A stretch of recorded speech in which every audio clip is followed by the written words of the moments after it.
The ASEAN way of consensus, conciliation, and non-intervention has helped keep the peace in recent years in a historically volatile region.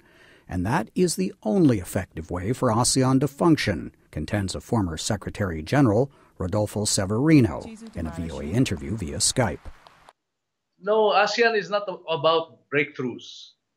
ASEAN works on an incremental basis. But that can be an obstacle to tackling critical issues, according to Professor Jason Briggs at the Bangkok campus of Webster University. ASEAN, typically at summits and when the members are meeting, the outcomes are memorandums and declarations and joint statements. Soft law type mechanisms instead of more hard law binding instruments. One of its most significant accomplishments is expected to be next year's inauguration of the ASEAN Economic Community, facilitating cross-border trade and travel. But details remain vague, something that should be clarified at this year's summit, says Severino, the former ASEAN Secretary General from the Philippines. Meaning, what kind of community are we looking at?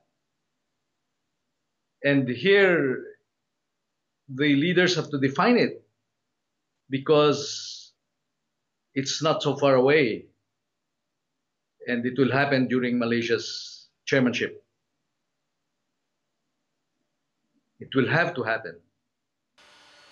At last year's summits, U.S. President Barack Obama canceled his trip amid the U.S. government shutdown, allowing China's leaders to grab the spotlight.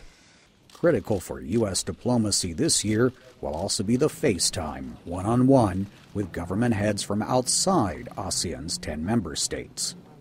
The leaders from India, with the new Modi administration, and Russia.